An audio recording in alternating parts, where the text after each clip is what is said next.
मोदी जी की डिग्री जो है ना, ये 130 करोड़ की जो जनता है ना, वो जानती है। हमारे देश को यहाँ से यहाँ तक पहुँचाने वाले वो अशिक्षित बहुत अच्छे हैं, जो शिक्षित होते हुए विदेश में भी पढ़ के हमारे देश को बिल्कुल सर्वनाश की ओर ले जा रहे थे।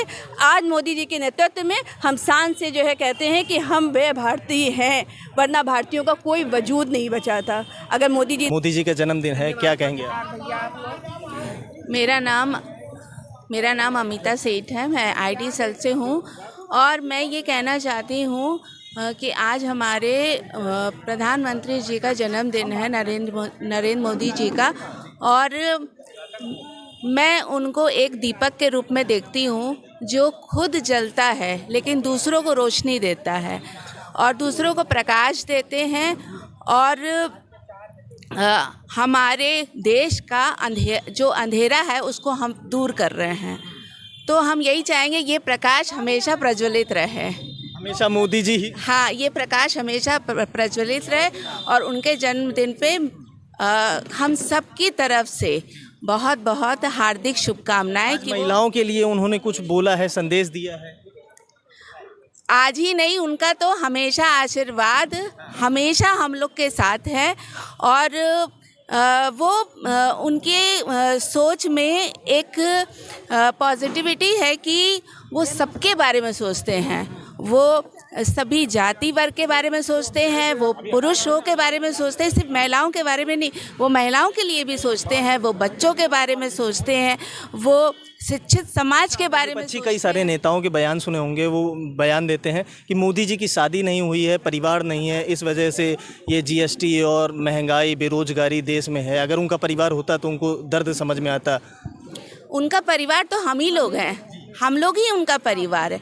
और आप ये बताइए कि अगर जिनका परिवार है वो क्या कर रहे हैं? अपने घर की तिजोरी तो भर रहे हैं, अपनी प्रॉपर्टी तो बढ़ा रहे हैं। तो अगर उन्होंने ये त्याग किया है तो उस त्याग को हमें समझना चाहिए, ना कि हमें। और रही बात अपोजिशन की, तो कोई भी अपोजिशन हो वो विरोध ही करता है। कभी आपने किसी अपोजिशन को पक्ष में देखा है? कभी भी वो पक्ष में नहीं होता है। क्या नाम है? हरिका गुप्ता है, और मैं बहुत ही ज़्यादा खुश हूँ कि मैं आज यहाँ पे इस चीज़ के साथ में हूँ कि आज मोदी जी का जन्मदिन मैं मना पा रही हूँ। मैं भारतीय जनता पार्टी की एक छोटी सी पदाधिकारी भी नहीं हूँ, एक सदस्य हूँ, और मुझे सौभाग्य मिला है कि मैं मोदी जी का यह जन्मदिन मना रही हूँ। और ये शेर नहीं, बब्बर शेर है, कोई टक्कर है ही नहीं इनका दूर दूर तक की। और आप जो विपक्ष की बात करते हैं ना, वो केवल भोंकता रहता है, उसके पास कुछ नहीं है, वो कुछ ना कर सकता है, और जो कर रहा है उसको उससे परेशान कर सकता है। क्यों? वो भी किस लिए? क्योंकि उसको पहचाने तो कोई है तो कहीं पे हम हैं, वरना उनका कोई वजूद ही नहीं रहेगा।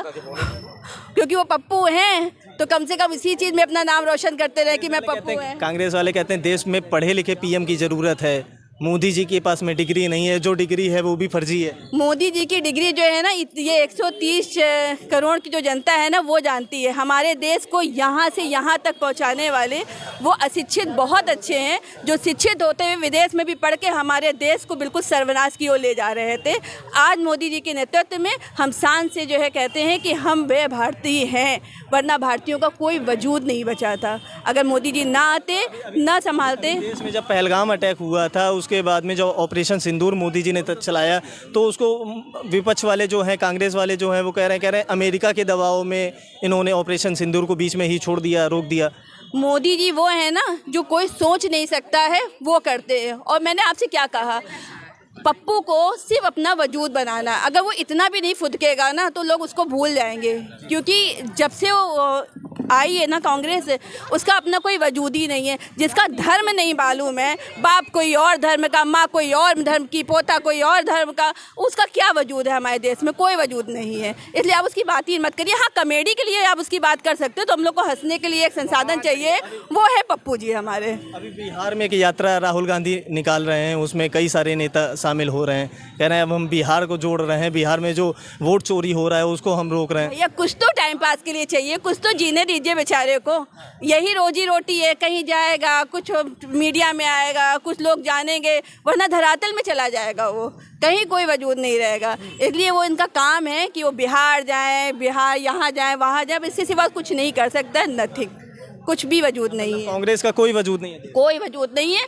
उसने जितना सर्वनाश किया है ना हमारे देश का, अब कोई उसको एक स्टेप भी नहीं चढ़ने देगा।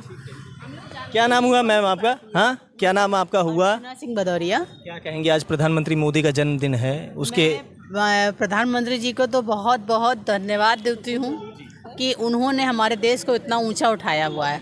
और उससे पहले मैं उनकी माता जी को याद करना चाहूँगी कि उन्हीं की वजह से आज हमें इतने यशस्वी प्रधानमंत्री जी मिले हैं। अगर वो ना होती तो शायद हमें मोदी जी भी ना मिलते। आप प्रधानमंत्री मोदी की मां का जिक्र किए, मुझे याद आया कि अभी विपक्षी कुछ नेता हैं वो प्रधानमंत्री मोदी की मां को अपशब्द कह रहे थे, गाली दे रहे थे, क्या कहेंगे? अभी आपको लेटेस्ट बताएं, उन्होंने एक AI के द्वारा एक वीडियो बनाया हुआ था कि जिसमें दिखाया गया है कि माता जी उनकी समझा रही हैं कि बेटा ऐसा नहीं करो वैसा नहीं करो। ये इतना गलत था जिसका विरोध माननीय सुप्रीम कोर्ट ने भी किया हुआ है। और उसी का नतीजा है कि उस वीडियो को 1 घंटे के अंदर ही हटाने का आदेश सुप्रीम कोर्ट ने दे दिया है। इससे बड़ी बात क्या हो सकती है? अच्छा, वोट चोरी का जो आरोप लगा रहे हैं कांग्रेस वाले, राहुल गांधी रोज बोल रहे हैं वोट चोरी कर रहे हैं मोदी जी, उसको लेके क्या बोलेंगे? एक्चुअली होता क्या है ना कि जो जैसा होता है वैसा वो करता है। उनके यहाँ पीढ़ियों से चला आ रहा वोट चोरी का। नेहरू जी के टाइम से जब देश आज़ाद हुआ था तो सरदार वल्लभ भाई पटेल जी को वोट मिले थे प्रधानमंत्री बनने के लिए। उन्होंने वोट वो सब हटा, उनको केवल 1 या 2 वोट मिले थे, 1 ही मिला था, ठीक है। उसके बाद भी उन्होंने प्रधानमंत्री स्वयं बन गए।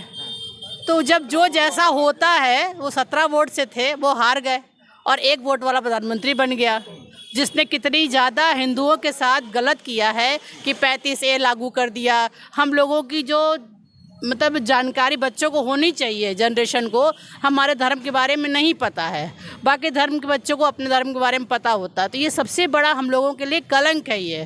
तो हम तो नेहरू जी को अपने देश का कलंक कहेंगे।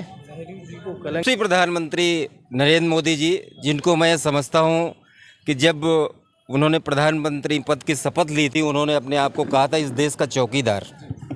वास्तव में इस देश की अगर सही ढंग से कोई चौकीदारी कर रहा है तो हमारे माननीय आदरणीय परम श्रद्धेय श्री नरेंद्र मोदी जी हैं। मैं उनके आज के जन्मदिन पर उनको अनंत शुभकामनाएं प्रेषित करता हूं और माटी के भारत माता के उस सपूत को मैं बार बार अपनी तरफ से और वो जन जो भ्रष्टाचार के खिलाफ हैं, जो डेवलपमेंट के पक्ष में हैं, उनकी तरफ से बहुत बहुत बधाइयाँ देता हूँ। और मैं कहता हूँ आप जियो हजारों साल और साल के दिन हो कई करोड़। साल के दिन हो कई करोड़। 365 दिन ही होते हैं साल में। हाँ, कई करोड़ 365 हो, 365 कई करोड़, मतलब नहीं समझ रहे, 365 करोड़ तो हो ही। इतना ज़्यादा अपार प्रेम मोदी जी, इतना अपार प्रेम है हमें। देखिए वो जिस तरीके से उन्होंने अपने आप को प्रतिबिंबित किया है, जितने आज तक के नेताओं में, एक ऐसा व्यक्ति जिसने सब कुछ छोड़ दिया राष्ट्रहित में। लोग अपना एक बिस्वा जमीन नहीं छोड़ते। उन्होंने जो आय अर्जित करी मुख्यमंत्री होते हुए, गुजरात का 15 साल वो वहाँ मुख्यमंत्री रहे, उन्होंने संतों जैसा जीवन व्यतीत किया। श्री राम जी की उन पर अनन्य कृपा है, मैं तो ये कहूँगा। और श्री राम मंदिर भी उन्हीं के नेतृत्व में, जो हिंदुओं का मुझे कहना चाहिए हिंदुओं का सिरमौर है, भगवान श्री राम हमारे आदर्श हैं। उनको दास्ता की वेड़ियों से मुक्त कराया, उनको सुंदर सिंहासन प्रदान करवाया हमारे श्री नरेंद्र मोदी जी ने। हम सारे हिंदू उनके इस भाव और इस कार्य के लिए हमेशा कृतज्ञ रहेंगे। जब तक जिंदा है तब तक हम उनकी प्रशंसा करते हैं। 27 का चुनाव है अभी यूपी में, 1.5 साल 2 साल बाद में, तो उसमें क्या माहौल आपको देश का लग रहा है? देखिए, देश का माहौल राष्ट्रवादी है, हमेशा से रहा है, कल भी था, आज भी है और कल भी रहेगा। राष्ट्रवादी माहौल का मतलब ये है कि हमें राष्ट्रवादी सोच, राष्ट्र के प्रति समर्पित व्यक्ति ही चाहिए, चाहे वो प्रधानमंत्री हो, राष्ट्रपति हो या मुख्यमंत्री हो। और हमारे नरेंद्र मोदी जी ऐसे ही हैं। हमारे योगी जी उन मुख्यमंत्रियों में से हैं, शानदार व्यक्तित्व हैं, उनकी भूरी प्रशंसा जितनी भी की जाए उतनी कम है। क्या नाम हुआ मैम आपका? और मेरा नाम शालू तिवारी है। मोदी जी का जन्मदिन है, आप यहाँ पे आई हुई थी, सुन रही थी सबको, तो क्या कुछ कहेंगी आप? मैं सबसे पहले माननीय प्रधानमंत्री जी को जन्मदिन की ढेर सारी शुभकामनाएं देना चाहूँगी। और मुझे गर्व है कि इस देश में प्रधानमंत्री नरेंद्र मोदी जैसा हमको मिला, जो संतों से हम उनकी अपेक्षा करते हैं। एक संत भी इतना नहीं करना चाहेगा जितना हमारे माननीय प्रधानमंत्री जी कर रहे हैं। पूरी तरीके से त्याग करके, दिनों रात इतना परिश्रम करके हम जनता के प्रति इतना प्रेम और स्नेह रहता है।